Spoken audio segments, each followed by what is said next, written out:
Welcome back, everyone, to Coffee Unlimited with J and D. I'm Janelle, and I'm with my wonderful friend Danielle.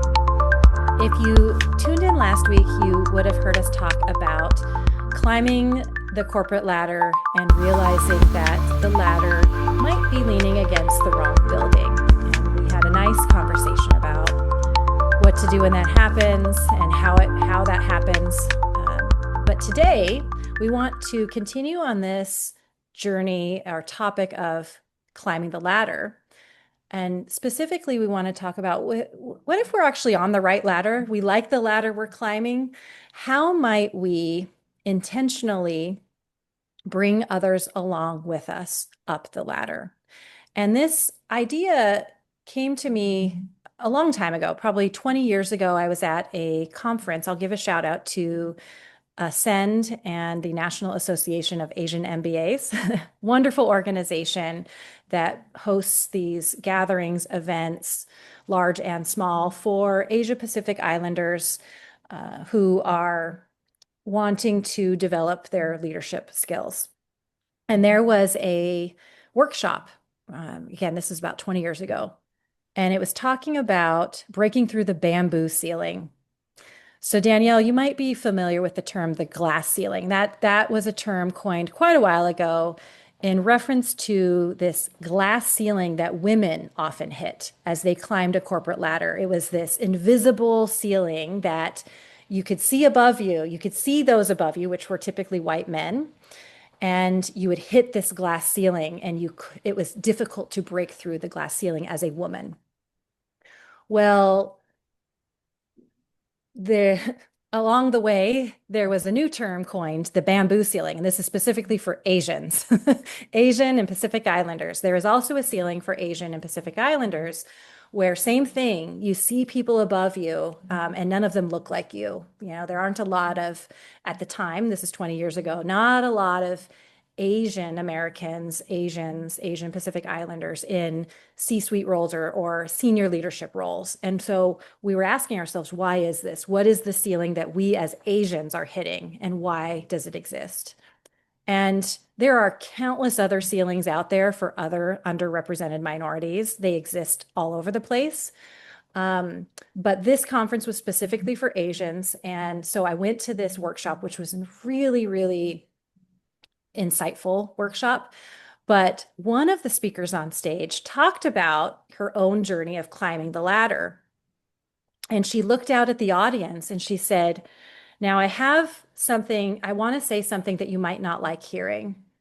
And that is, she said, in my experience, what I've noticed is Asians tend to work hard to climb whatever ladder they're on with their heads down, and they climb the ladder, and then they get to the top and they pull the ladder up with them, and then they protect their spot at the top of the ladder because they've worked so hard, their family sacrificed so much, they don't want to lose their spot on the ladder, so they pull it up behind them. If you kind of imagine a fire escape at an apartment complex, how you can pull that fire escape ladder up.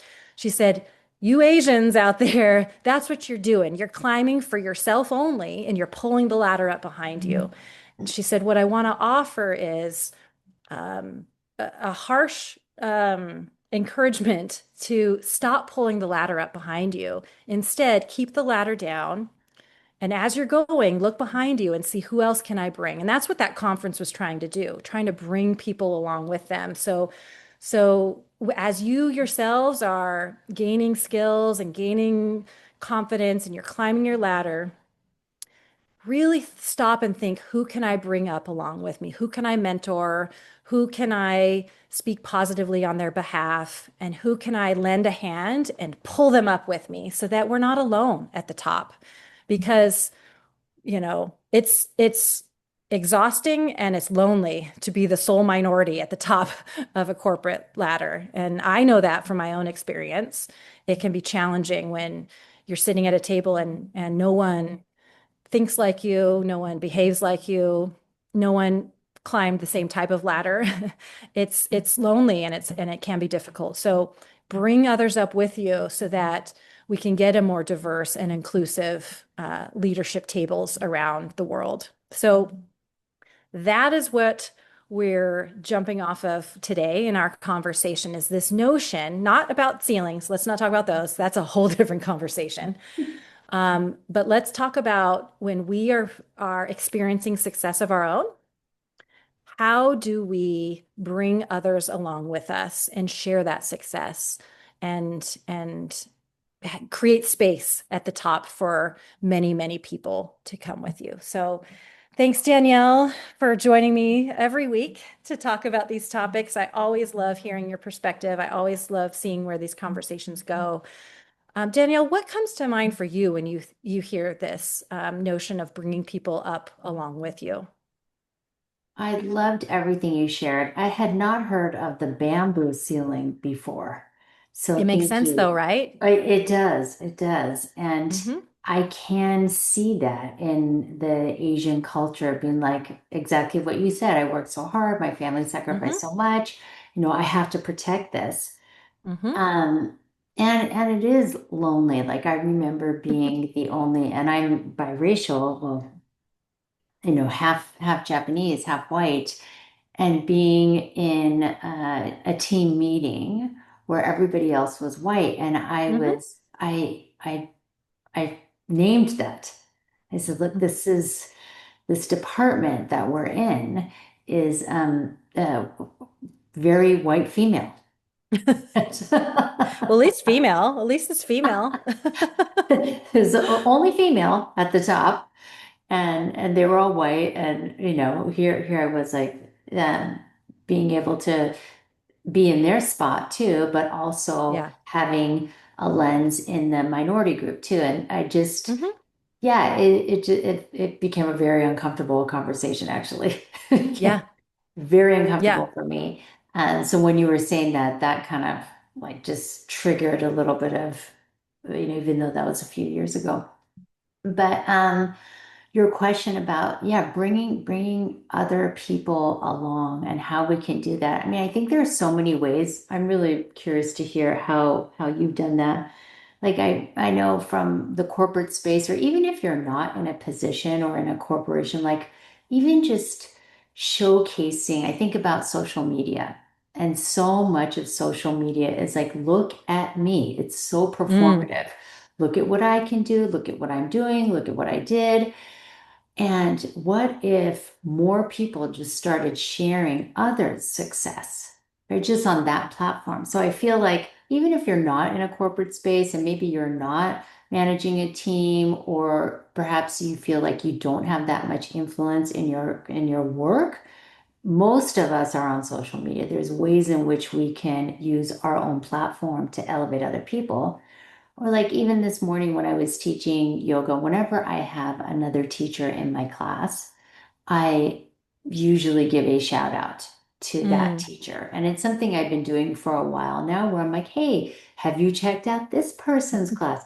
Because again, I have the platform right there. I have the so-called microphone to tell all these students that there's another teacher here who teaches a great class during the week. Go check them out.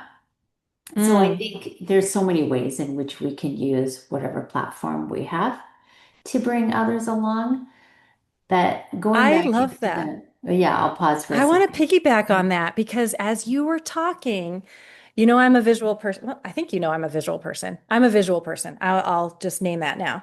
A visual person. So as you were talking, I was picturing the ladder and I was picturing going up the ladder. And when you said use my platform, what that was synonymous to me was like as you go up a ladder, you have a better vantage point, right? Like, Mm. so if you think about, let's say, if you visualize the ground and a ladder, and you imagine people on the ground, of course, like if you want to shout something to everybody, you go higher up, right? And or even if you're just in any situation, like you're Mhm. outside and you need to get everybody's attention, you try to raise yourself up higher and you yell out and then they can see you and also your voice projects from the top. So literally, when you climb a corporate ladder, metaphorically speaking, when you're in a position of power or a more senior role, you have a broader audience. You have everyone listening to you. You have a platform. So you talked about the social platform, which is 100% correct. I love this idea of spotlighting and highlighting other people's accomplishments or their goals or their success. Use your own platform. Well, you can also do that in the workplace. If you are in a position, specifically a leadership role, you have those below you listening to what you have to say, captive audience. You also have those, your peers, listening. And a lot of times you have the ears of those above you. So if you use that literal position of power or metaphorical position on your ladder, you use it to talk about others' success and others' contributions and the team's success and not just yourself. That is 100%, that is a way to bring others up with you. Mhm. 100% is to Yeah. share what others are doing, share other people's ideas, and give them credit for their ideas. It's really, Hmm. really important because the higher you are on the ladder, the more ears you have that are listening to you, and your voice is louder, literally and metaphorically. It's Yeah. louder. It carries more weight. I love it bringing, when you're in that leadership position in a corporation, when it's somebody else's idea too, somebody on your Mm. team, that you create the space, whether it's in your one-on-one with your supervisor or maybe it's in that first team meeting with your Mm-hmm. peers, that you bring Mm-hmm. your direct report and you're like, hey, I'm carving out 15 minutes for you to present. And just giving them Mm-hmm. those opportunities to have other eyes on them and right for them to directly, your peers to directly, or even your supervisor to directly experience those team members. It's a great way. I was on LinkedIn this morning because I wanted to post today, and I saw a number of updates from former colleagues that I didn't, whether it was recent or not, they have higher roles like director, someone you and I worked with. I won't say her name because I didn't ask her ahead of time. Someone at Van City is a director and no idea that she was at that level so quickly. But I think about how she was someone that I was often citing and often giving credit to because Mm, she was an individual contributor, didn't even have a team, but she had incredible ideas, just really creative, really contributed. And it would have been easy for people, my peers, to not know that she was the one behind that work or she was the mm, one behind that idea, unless I said it. But I made yeah. sure I did. And I brought her into meetings, just like you said. And I had her Mhm. present the ideas because no one is going to present those ideas better than her. They're her own. So rather than me summarizing them, I brought her in. And I'm not saying that's why she's a director now, but it definitely wouldn't have hurt. It would have helped. It absolutely would have helped. Yeah. And there were other people that I saw that were announcing promotions or announcing new roles or announcing new jobs that I remember giving them space to be able to share their Mhm. ideas. Again, I'm not saying that their success is because of me. That is not it. Their success is because of the work that they did and their ideas. But if I hadn't opened the door for them to share them at a higher level or given them space to run with their ideas, because Yeah. sometimes a lot of leaders shut down ideas, I often let people run with stuff, even if it's completely different than how I would do it. If when you give people space to run with their ideas, then you're giving them an opportunity to solve something for the organization, to make a name for themselves, and just show people what they're capable of doing, and that helps Mhm. move people up. It certainly helped me move up the ladder. I know that I received that from others, including Gina, who we know, our good friend. I think I attribute a lot of my opportunities in my career and my success to the doors that she opened and the freedom she gave me to run with my own ideas. Mhm. And so that was my own experience of her bringing me up the ladder with her. And then I've tried to repay that with others. And I'm seeing the results. I'm seeing people getting promotions. I'm seeing them thriving in their careers. Oh, yeah, you absolutely have transferred. anything. I know you've had many leaders, but yeah, specifically talking about Gina, I see that quality in you Hmm. when you were at Van City, head of people with all your peers, that C-suite, you would bring me in and have me, and then I would bring somebody from my team too. And I'm like, Yeah, we'll both, we'll both present this. why And not? right, Yeah. you gave us the time and space and the platform to share. And I Hmm. remember just going back to Gina for a moment, but her bringing me into board meetings to Yes. present. I mean, it's pretty, when you have a leader like that, like you and Gina, you really embody the fearless leader, Mm. which I think gets thrown around so much when it's just bullshit. It's like there's so Hmm. many leaders, the majority of them are in a state of fear and ego and attachment to Yes. power, whether they're Asian or not. Like Yes. there's the Female or not, gripping, male or not. Yes. right? They're Yeah. gripping to their status. And if Hmm. you are threatening that status in any way, they're not going to bring you in. Yeah. But I feel like, you and Gina have always been like this absolute, like, come on in, Yeah. you know? Well, I think I don't want to speak for Gina, but how I experience her and the similarities to me is I think both of us, you're this way too. We're not looking to take credit for things. Like truly.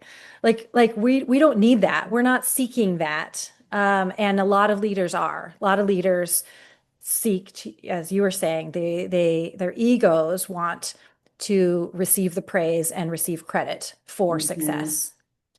And I don't. I really don't. And Gina never seemed to be trying to seek credit for things. And so she naturally was bringing others in that were behind the work so that we could share the work that we were putting our time and effort into. And that plays a big part in others getting a chance to rise up. Absolutely. I'm thinking about the common like qualities there that you're Mm, talking about in terms of this like non-attachment or the ego striving for that credit. And I think hmm. the underlining quality there is around detachment. Like, in Hmm. all honesty, you, Yeah. Gina, myself, like maybe there were times in our career where we were attached, but especially later, I feel like there was a level of detachment where I was like, you know what? If I get fired, it's fine. Like this Yes. is not me. Like my job is Yes. not who I am. We Hmm. have done the work to decouple, and I know I'm totally Hmm. speaking for you and Gina too right now, but like decoupled our own identity with Hmm. our vocation. And Yes. so there's a healthy kind of just mindset when Yeah. a leader is not so consumed with their title, their salary, their status. Hmm. And they're like, What's it's okay, interesting, this is part of my life right now, and I know it's not going to be yeah, forever. yeah. And what's interesting, and I think if you were to poll the people that have worked around us at any of those organizations, whether peers, above, below, when a leader operates in that way, everybody benefits. Mm, Everyone benefits. And in fact, my career benefited. I had the most success came from my career once I stood in that place of unattachment to my title and job and ego and all that. And I wasn't seeking credit and I wasn't trying to be the smartest person in the room. I wasn't trying to get a raise or the next promotion. All those things happened when I wasn't trying. That's what's crazy because you start to win as a team and mhm. your team performs really well. And so then the bonuses reflect that, the promotions reflect that, the accolades reflect that. And you're going to succeed so much more as a team than you would as an individual. And so that's what's interesting because then everyone wins as a team, everyone's getting credit, everyone's getting doors opened for them. And Yeah. it's almost like if we go back to this visual of a ladder, and let's say a Hmm. ladder is going towards just one door, like one door. I think when you start to bring others up and you start to share in success, actually, multiple ladders are going to multiple doors. So everyone around you is getting these opportunities to go into their own doors at these high levels, high stories of the building. And it's not just one that everyone is trying to go up. Yeah. Like truly, I I, think I love that. honestly, when I think about all the people I've worked with, they're all thriving and a lot of them are in higher positions and have higher platforms um, and I think part of it is just the way in which Gina, you and I have led that just gave them the opportunity to shine. Mm. I'm wondering before we close is let's say what to do if you are wanting the space to present. You Mm, want, like, let's say your supervisor yeah. is not looking back on their ladder and saying, hey, hey, come on. And they're Hmm. like, they're Yeah. not looking back at all. They're just Yeah. looking Yes. forward. Yeah. What to do if you are behind them and you just feel Yeah. like you're never getting credit. You're never Yeah. getting the acknowledgement. Yeah. What to do? And I'd love to hear your Yeah. thoughts on this. Well, if you are unfortunate to have a leader that really has no desire to bring you up with them, and there are those leaders out there, absolutely. And if you are unlucky to be under one of them, then I would actually encourage you to take matters into your own hand and create your own ladder. So first, just ask them, like you said, in a one-on-one, just say, "Hey, at your next meeting, because there's very specific examples where maybe you've been working on a project and you know your leader is going to present to their peers or their managers that an update on that work. So you're prepping a one pager for them. You're briefing them on all the details. They're taking their notes because they're going to then go present, right? So if you find yourself in that situation, literally ask them, hey, what do you think about me coming with you? And either we co-present or I present, or I'm at least in the room to answer questions. What do you think Hmm. about that? That's the first step. Just ask because the path of least resistance would be to get them to bring you along and to actually you're in it together. So ideally they say yes, and then you're on your path to gaining more and more access and maybe more and more responsibilities so that maybe you start as co-presenting and then by the end of the quarter you're presenting yourself and they're answering questions or they're not saying anything. But best case scenario, they bring you along and all it required of you was the question.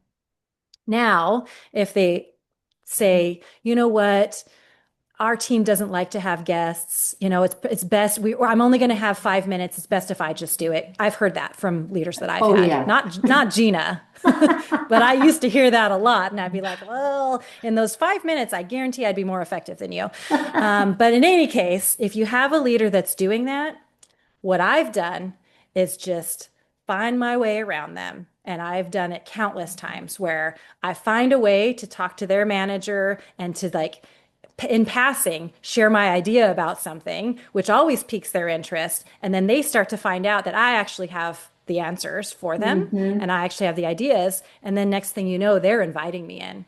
Mm. And yes, your manager might get their nose bent out of shape on that, but I always say, who cares?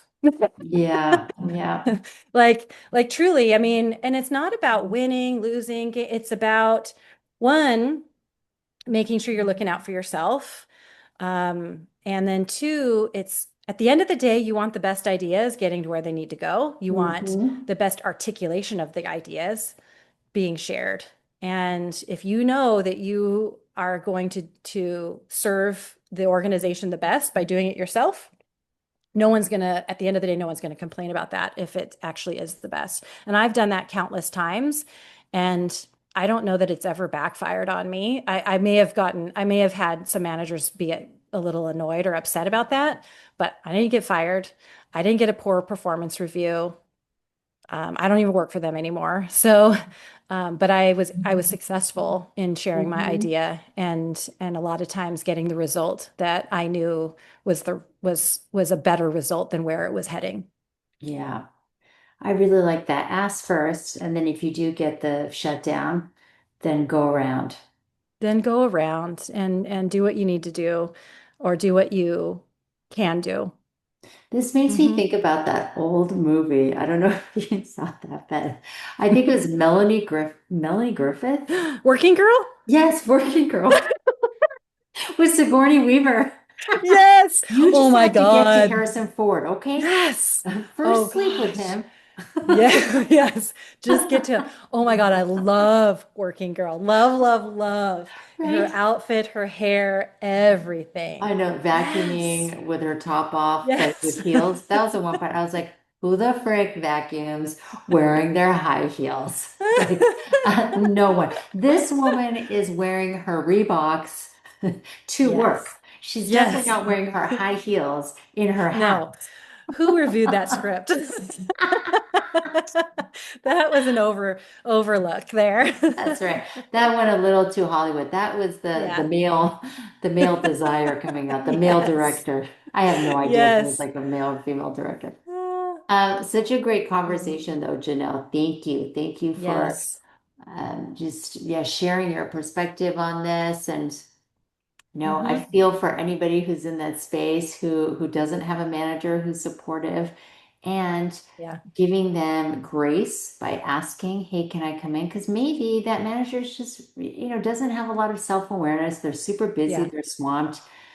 And I get that too. So I feel like that's a really good suggestion of asking Yeah. first. Yeah.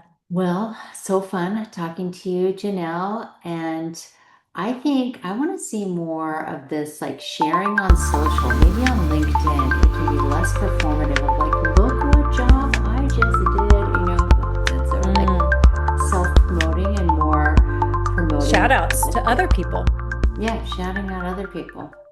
I'll start Yeah. with you. I'll shout something out Okay. about All you. right. I'll shout you Well, out as well. Sounds good, Danielle. well, Always a thanks, pleasure. Janelle. And thank you for listening. We'll catch you next week. Subscriber on